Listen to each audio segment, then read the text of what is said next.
A lot of people have been asking me about what I did in college to secure a good co-op and any experience I had coming into college to get me a co-op, and so I'm gonna cover all of that stuff in this video. Down below in the bio, I'm gonna put timestamps and different subject headers for you guys to just click through if you're only interested in certain sections. But first, I'm gonna go through a review of my college experience and what clubs, activities, extracurriculars I did to give you an idea of how I stayed involved. And then I'm gonna explain what jobs I had before college that were on my resume, and it'll really show you that you do not need any industry specific jobs to get a co-op in the field you're targeting, I would say. And then I'm gonna describe my co-ops. I'm not gonna give you guys specific names just for my own privacy, but I am gonna explain my co-ops. And then lastly, I'm just gonna explain how I got a full-time job and how all that stuff worked out and what my post-grad plans are. Feel free to just click through and check the timestamps down below if you're only interested in listening to certain things. This is for your benefit. Like, I don't care if you watch the whole thing. It's totally up to you. I just want to be a resource for you guys, and hopefully this helps. Before I dive into a review of my college experience, I graduated Northeastern in 4 years. I just graduated in May 2021, which is this year. I was majoring in accounting and management information systems, and I did a previous video on co-op if you want to watch that to get some context, because I'm gonna probably throw around some terms and explanations. But just for some more background info, I was on spring cycle, so I did co-op my sophomore and junior spring, and I only did 2 co-ops to graduate in 4 years. To dive into my college experience and things I did, I'm gonna make a video about all the tips I have for incoming freshmen and what I wish I had done more or really taken advantage of when I was younger and still in college. And I think that's gonna really help some of you guys, but that'll be a different video. I'm only gonna mention like the clubs and activities that I really stuck with, because there were a couple that I tried but didn't really do, and I only stuck to like 3 or 4 that I really enjoyed. So the first one was the community service fraternity that I'm in. It's a professional co-ed fraternity, and I really enjoyed it. I joined my spring of freshman year, and I think it really helped me in getting to know people, and it's recognized in the professional industry. So when it was on my resume, people would talk about it in interviews or like ask me about it, or they knew people who were involved in another chapter at a different college. So I thought that was super helpful, and I really loved that. I met so many people who have now become my best friends. And then also I joined a business honor society at Northeastern called Beta Alpha Psi. You have to be an accounting, finance, or MIS major in order to join, and you have to have like a certain GPA. There are certain requirements that you have to do throughout the semester in order to keep an active membership. So I did that for a few semesters. They bring in employers every single week. Those are their club meetings, is just employers coming in to talk about their company, co-op opportunities, full-time opportunities, and you get to network with these professionals who are looking and pulling from Northeastern students.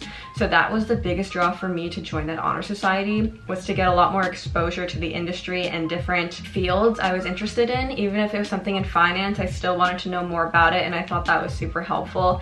And that club does a great job of really giving you exposure to all these different companies. And then I also was in another club called WISE, Women's Interdisciplinary Society of Entrepreneurs. It wasn't just business students, it was students from all different disciplines just coming together to talk about their different like business ventures and how to just be like a girl boss. And that's something I really appreciated and really liked. They have a great community there, but I loved like everything that they did. Great guest speakers talking about just being feminist and just how they were able to develop themselves in the world of business and their different respective industries and things like that. And it was super cool to be a part of something like that. I really love that a lot of the clubs and organizations at Northeastern bring in external people to talk about their experience, because I think as a college student it's super valuable. And I think Beta Alpha Psi and WISE do a great job of that specifically, and learning about different fields that you can join and you're interested in. And then the last thing I did at Northeastern was being a teaching assistant. So I was a TA for managerial accounting for 3 separate semesters. I took 2 classes with the same professor, and she became one of my favorite professors at Northeastern. And so she asked me to TA for her at the end of the semester. And I was like, yeah, of course, I'd be happy to help.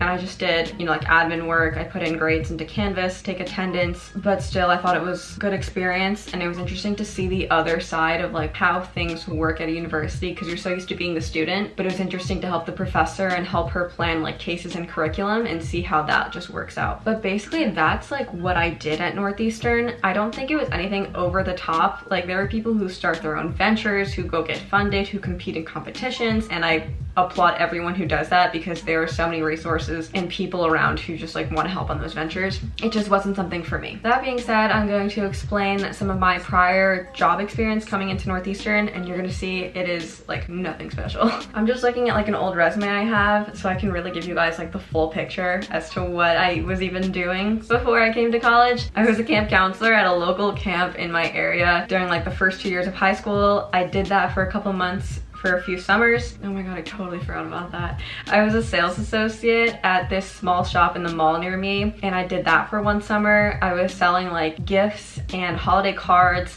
and small knickknacks and things like that, and I mainly just manned the cashier. It was a super slow job, so I like quit after the summer because I was like, I don't think I could do this during the school year. The summer between my sophomore and junior year of high school, I worked as a summer intern at like a chamber of commerce for one of the counties in my area, and I just did like admin work for them, mailing things, updating contact info, answering the phone, just basically being like one of their secretaries. And then the summer between my freshman and sophomore year of college, so this was right before I started applying to co-ops, I worked at like a furniture store. It was like kind of like a home goods. It had furniture and knickknacks, and like I wasn't lifting any furniture. I was just like a sales associate, so I did like restocking of like the smaller things. I mainly worked the cashier, then collecting carts in the parking lot, like stuff like that. Yeah, you can tell from like my experiences, you know, I didn't do anything crazy or specific to like accounting or MIS in that industry. I really don't think it's necessary to have that experience before your first co-op because they do not expect you to know anything. They're like, oh yeah, like you're a college student, you'll bring info from your classes, but it's not like they expect you to have a prior job and prior industry experience. And if you do, that's great. It's a leg up for you, but it's not like it's mandatory. I still got what I think are great co-ops in my industry, and I didn't have any of that. So I don't want you guys to be like intimidated if you're coming into Northeastern, if you're applying for your first co-op, thinking like I'm not qualified, because everyone thinks that, and that's just like imposter syndrome. And you are qualified even if you don't have the experience in the industry. You're gonna learn with a good attitude. You'll be fine. You're gonna ace the interview, you'll be good. Then I applied to my first co-op. I applied to like 7 or 8 co-ops the first round, which is pretty small. I think I was being really selective. I know people who apply to like 50 or 200 depending on what industry you're going for, or if you have like a wide range of interests, and I heard back from like a good amount of them. And so my first co-op was at a large accounting firm, and I did audit in Boston. I worked specifically with insurance companies, and this was client facing, so that meant I worked on a team where I was helping a client do specific services, which in this case were just auditing.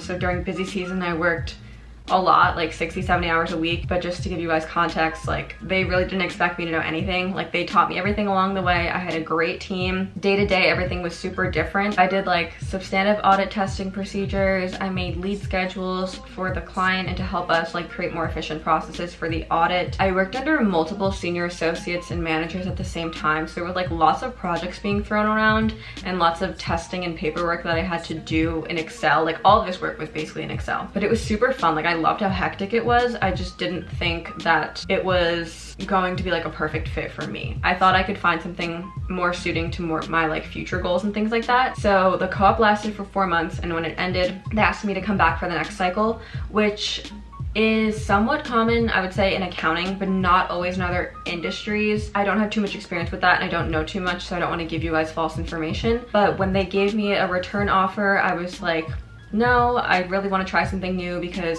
I see co-op as like this time to experience all these new things that you can for 4 to 6 months. And if you just lock in over and over, if you really want it, that's perfect, that's great for you. But I really wanted to just like try a bunch of things so that when I ended, I would either know where I wanted, or just like end with all this great experience I could apply to my like full-time job when I was doing applications for that. So I said no, and then next cycle I went through the process again, and I applied to I think like 10 co-ops again. I was really being picky with myself, I would say, and that was like fall 2019 for my co-op in spring of 2020. Everything went smooth because this was pre-pandemic. There are some vlogs on my channel of me in Manhattan because my co-op was there. I worked at another pretty large accounting firm, but instead I was doing advisory work. So I was working in financial services still, doing things and performing internal audit procedures for them. So that was pretty different because I was basically working with the client on internal services that they were using for their own company versus like having having all their stuff audited for regulations. My co-op got cut short because of COVID, so the company, once the pandemic hit and things started to look pretty bad for a lot of companies across the industry and like the nation and the world, my company decided to let go of all the co-ops and interns who were at the company at the time. I found that out and I was going to end my work in about 2 weeks from when I had that call with HR. And that co-op was supposed to last for 4 full months and end in April, but it was going to end at the end of March now that COVID had hit and they were letting everyone go.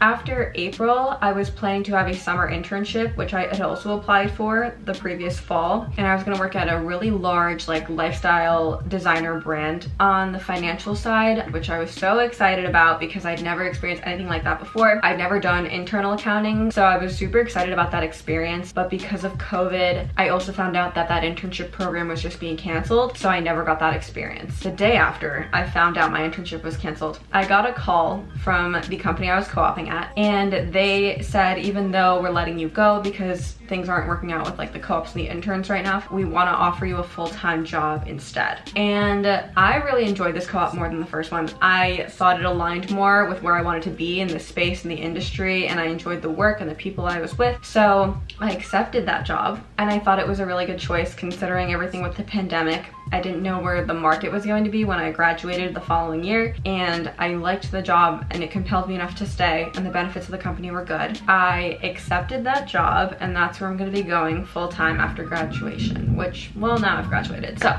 that's where I'm starting this coming July. Everything is still work from home because of the pandemic, and the company's based in Manhattan because it's the same office I worked last year. But I'm gonna live at home for a little bit because I'm close enough to the city where when the office opens back up, I can commute back and forth.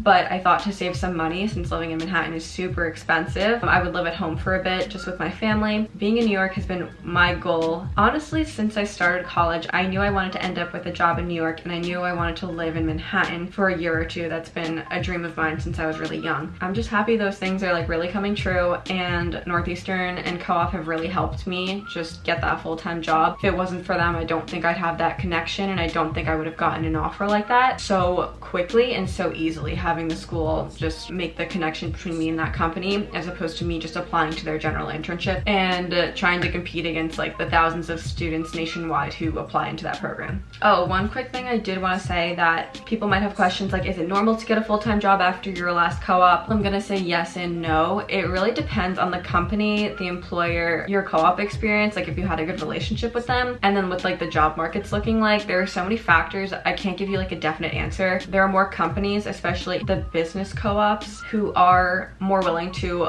extend people full-time offers because they know that you've had this experience, and that's something they would do with their regular summer internship program anyway. The COVID has affected all the ways that companies are kind of looking for full-time hires, slash if they're even looking for full-time hires, because some people are really scaling back on the people they have. I would just say do your best at a co-op. There's no harm in asking at the end of your co-op if there's any possibility you can extend your co-op, because some people do that for the rest of the summer, or do something part-time while they are doing schoolwork for the semester. There are definitely opportunities to stay in touch and use that network that you've created to leverage and help you get a full-time job. I think that's all I have to say. Good luck with everything you got going on. I'm sure you got a handle on it, and don't put too much pressure on yourself. If you have any other questions about these things, I will try to answer your comments. If I don't have an answer, I'll try to like direct you to something that maybe has an answer. But thanks so much for watching, and let me know what other videos and things you want to see from me.